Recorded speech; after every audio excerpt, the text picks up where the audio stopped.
Hi dear friends, good morning one and all. Myself, Bhavsab Sonone, Assistant Professor, Department of Chemistry, Gokhale Education Society's Arts, Commerce and Science College, Jawar, District Pargar. Dear friends, in the previous part of the video, we have discussed about the measurement of radioactivity with the help of various or the different types of counters. Particularly in the previous part of the video, we discussed about the scintillation counter.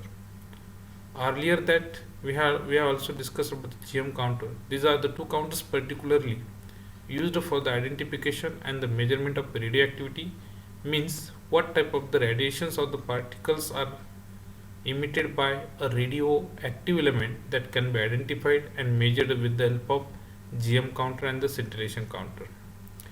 In the previous part of the video, we have discussed about the principle of working of scintillation counter. We have also discussed about the experimental setup of scintillation counter, and at the last we have discussed working with its some advantages as compared to GM counter. Dear friends, today in this lecture we are going to talk about various uses or applications of radioisotopes whenever these are used in different types of the fields particularly. So in this part of the lecture we are going to talk about applications of radioisotopes whenever these are used as the tracers. Actually these radioisotopes can be used in various field of in the various field. The one of the important field is the chemical reaction. Actually these radioisotopes can be used in the study of mechanism of chemical reaction. Mechanism is the path or the pathway by which a reactor molecule gets converted into product. So definitely this reaction mechanism involving various types of intermediates. So which pathway, which mechanism is followed by means of any chemical reaction, that can be predicted and that can be studied with the help of these radioisotopes whenever used as tracers. So first chemical reaction that take place in plants and which is responsible for the formation of carbohydrate by means of plant, that reaction we are going to discuss, and this reaction is called as the photosynthesis. This is very simple reaction.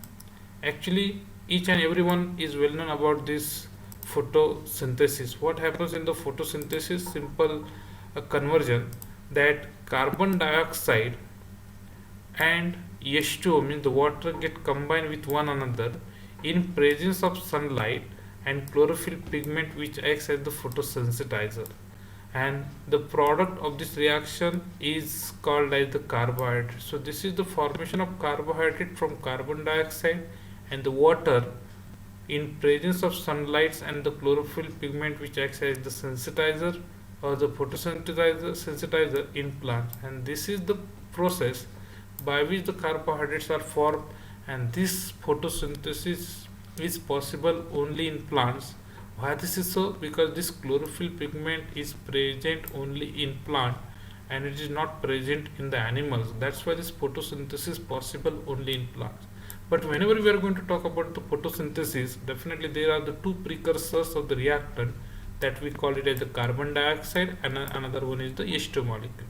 So mechanism of this conversion, mechanism of this photosynthesis can be studied with the help of this radioisotopes. So whenever the radioisotopes are used for the study of mechanism of photosynthesis, and for that purpose we are going to use the radioisotopes, two radioisotopes. What is the radioisotopes? These are the elements which are having the same atomic number but different mass number. For example, suppose I will talk about the carbon, then the atomic number of carbon is 6, but whenever you will consider its radioisotope, then normal carbon is carbon 12, carbon 13, carbon 14. These are the radioisotopes. Whenever I am saying the carbon 12, carbon 13 and carbon 14, so these 12, 13 and 14, these are the mass numbers. So these are the radioisotopes of carbon 6. Similarly oxygen is the having atomic number 8. So definitely the normal mass of this mass number of normal oxygen is oxygen 16, and that's why oxygen 18 is the radioisotope of oxygen 8. So this is simple case that I hope we will be able to. So radioisotopes, these are the elements which are having the same, these are the atoms of the elements which are having the same atomic number but different mass number, and that's why carbon 14 is the radioisotope of carbon 12 and oxygen 18 is the radioisotope of oxygen 16. So here these two radioisotopes are used in order to study the mechanism of photosynthesis which take place in plants particularly.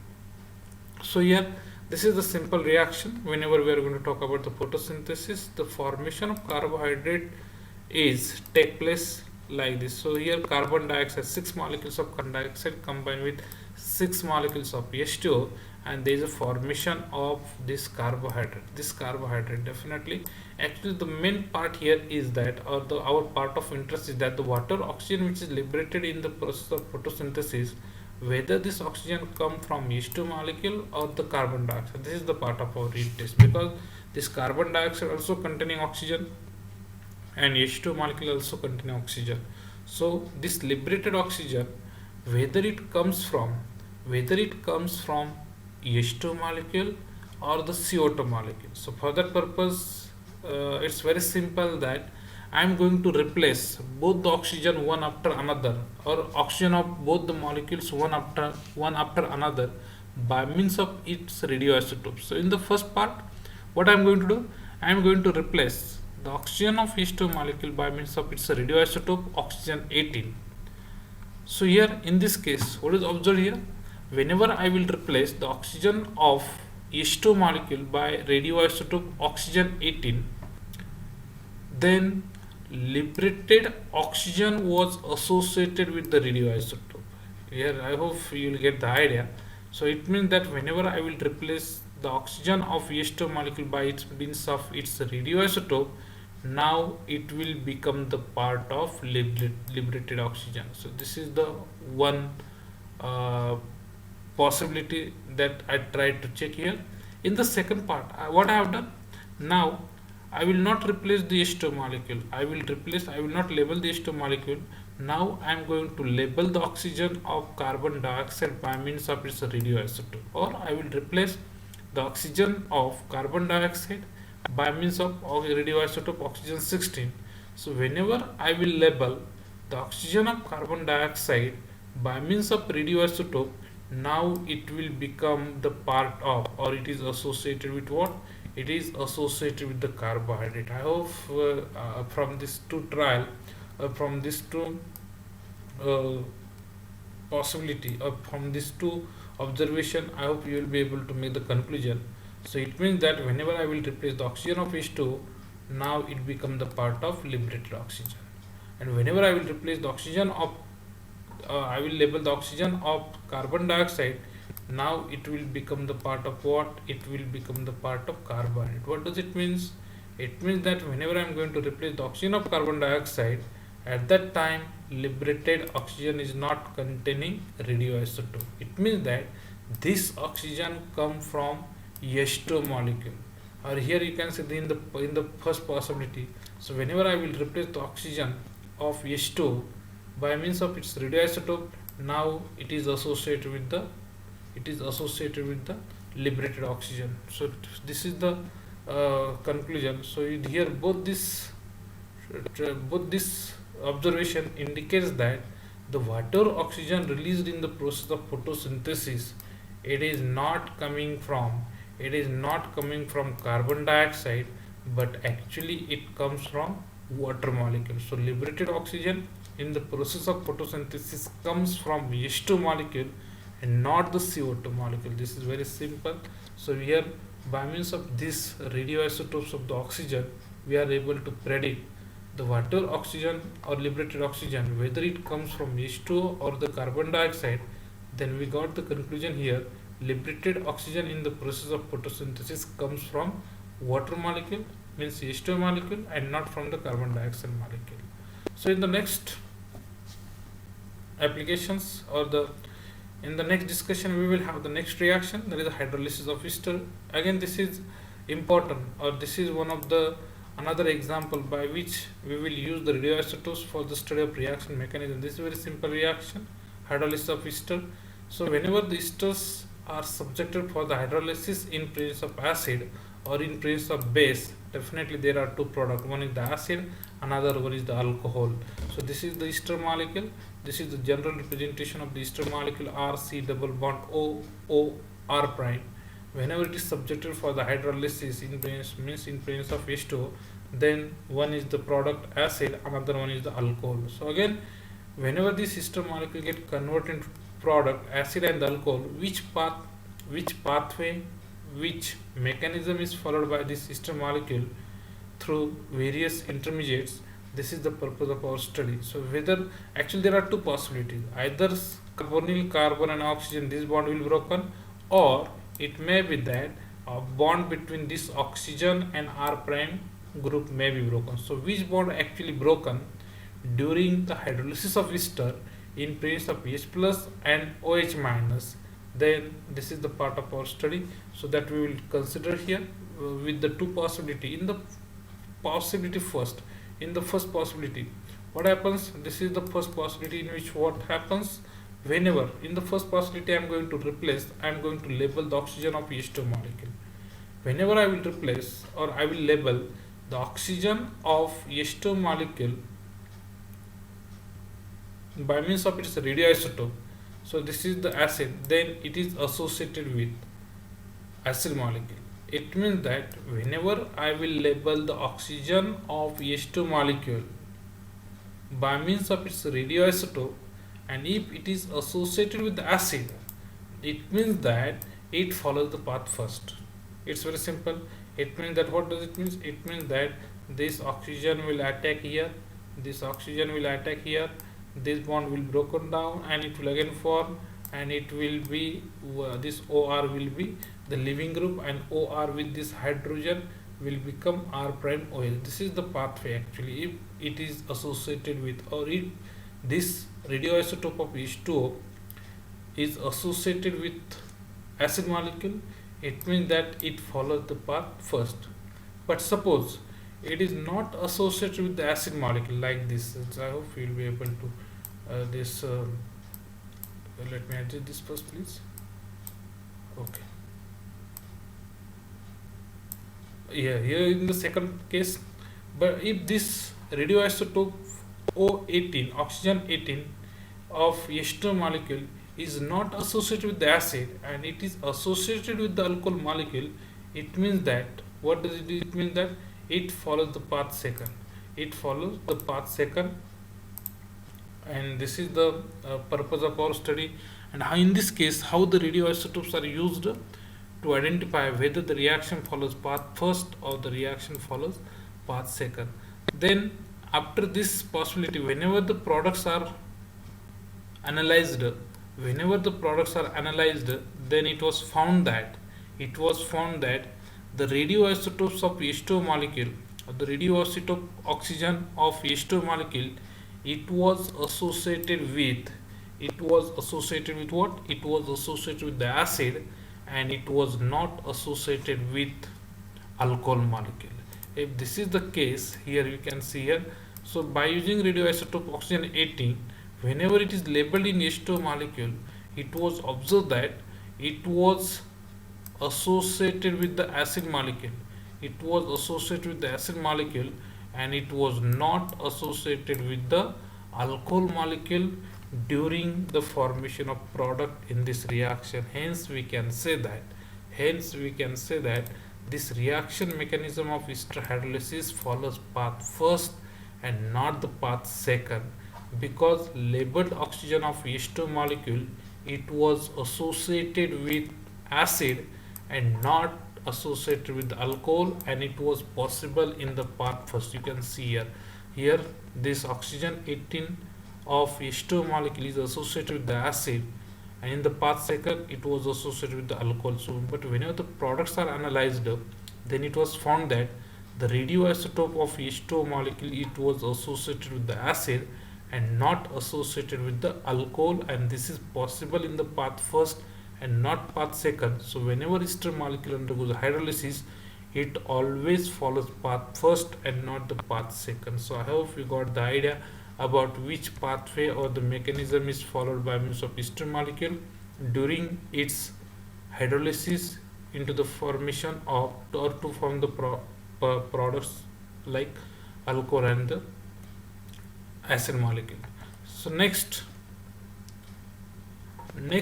application of these radioisotopes, whenever these are used as the tracers, again in the another chemical reaction called as Friedel reaction. I think it's again very familiar reaction to you all. So Friedel reaction, actually these are the names of scientists who has given this reaction, but here in the Friedel reaction, actually this is the Friedel alkylation reaction, either in the alkylation reaction or the acylation reaction, but here we are going to talk about the alkylation reaction. What happens in this reaction? Actually it is the part of interest to discuss the whatever SCl gas is formed here. This SCl is contained the chlorine. Okay, actually the Friedel alkylation reaction is very simple, that aromatic hydrocarbon reacts with alkyl chloride in presence of Lewis acid like aluminum trichloride, and it gives the formation of that is aromatic hydrocarbon having alkyl group. So this is very simple. At the same time there is a formation of an HCl. Here this AlCl3 is used as a catalyst. So definitely at the start of reaction and at the end of reaction it will remains unchanged. So this is the simple Friedel reaction. But our part of interest is that, so whenever the chlorine HCl gas is liberated here, it is contain the chlorine. So whether this chlorine comes from catalyst AlCl3 or it comes from CH3Cl, this is very simple. So definitely both the molecules, either catalyst or alkyl chloride, both are containing the chlorine. So whether this chlorine comes from catalyst AlCl3 or it comes from CH3Cl, this is the part of our interest, and that can be confirmed with the help of radioisotopes whenever these are used as a tracer. So this is the part of our interest. So aluminum chloride, whenever used as a catalyst for the reaction between aromatic hydrocarbon and alkyl chloride in presence of this catalyst, then it gives the product. But here labeled chlorine in HCl, labeled chlorine, this is the labeled chlorine, this star indicates this is the radioisotope of normal chlorine and this is the radioisotope of chlorine. So this labeled chlorine in HCl gas must have come from catalyst. It must have come from catalyst AlCl3, and it is not, or it does not come from the alkyl chloride or the alkyl chloride CH3Cl. Then if this is the case, if it comes from the AlCl3, then definitely what type of the reaction mechanism is followed by means of Friedel reaction. Here if it is confirmed that HCl, so for that purpose what we have done here, for that purpose we have labeled chlorine of AlCl3, we have labeled chlorine of AlCl3. So for that purpose what we have done, actually we have labeled chlorine in catalyst. So whenever this chlorine in catalyst is labeled by means of radioisotope, then we found that it is associated with the HCl molecule. If it is not associated with the HCl molecule, then we should predict that it is coming from, or it is coming from the alkyl chloride. So this labeled chlorine HCl gas must have come from catalyst AlCl3, because this is whenever this chlorine of catalyst is labeled by means of its radioisotope, then and then the chlorine in HCl gas is labeled, otherwise it is not found to be labeled one, and that indicates that the chlorine in HCl gas come from AlCl3 catalyst and it is not from CH3Cl. And if this is the case, then definitely what type of the mechanism is followed by this reaction? Then there is only one possibility, that this indicates that this AlCl3 which acts as the catalyst in this reaction takes an active part in the reaction to form some intermediate complex, and this complex later on undergoes decompose to form our product, and this can be represented as, so this is the aromatic hydrocarbon which reacts with the alkyl chloride, and this AlCl3 acts as the catalyst. So it will take active part in the reaction initially. It will form some intermediate. So this is nothing but the intermediate C6H6CH3. It will form bond with the HAlCl4. Later on, what happens? This intermediate will decompose, and it gives the formation of, that is, alkyl aromatic compound, and that is this C6H6. So this is nothing but the methyl benzene. So this methyl benzene, that we call it toluene. But here this SCl, which is contain the chlorine, this labeled chlorine, now it indicates that it is a part of AlCl3. So I hope you will be able to consider here. Definitely it is this at the end of reaction, again this AlCl3 will remains unchanged because it is the catalyst. So at the end of reaction it will again recovered over here. So that's why here we can say that there is just exchange between there is just exchange of chlorine between AlCl3 and CH3Cl, because here you can see that one of the chlorine atom of AlCl3, now it is the part of HCl molecule, HCl gas, and at the end of reaction again AlCl3 is formed here, and this out of this 3 chlorine now it is coming from the alkyl chloride. So this is the again reaction by which we will be able to predict the correct mechanism of Friedel-Crafts reaction, and the conclusion is that here in this case the chlorine of HCl gas is a part of, or it is coming from AlCl3 and not from alkyl chloride. So this is the simple case. So this AlCl3 is associated with the radioisotopes. That's why it indicates that this chlorine now become the part of HCl of this Friedel-Crafts reaction. So I hope today you got an idea. This is one of the application, that is nothing but the study of reaction mechanism of various chemical reactions. So today friends, we have discussed about the photosynthesis. We have also discussed about the ester hydrolysis, either in presence of H plus or the OH minus, and the last reaction that we discussed for the study of its mechanism is Friedel-Crafts reaction.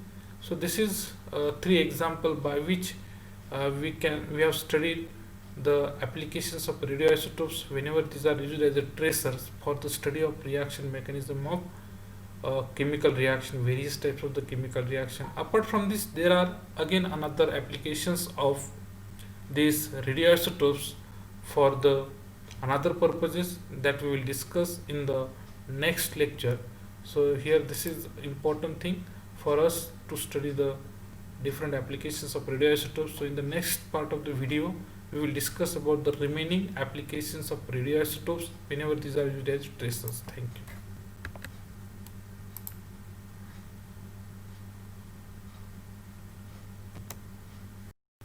So we will again resume in the next video to discuss the next applications of radioisotopes, that is age determination. So thank you friends, thank you once again.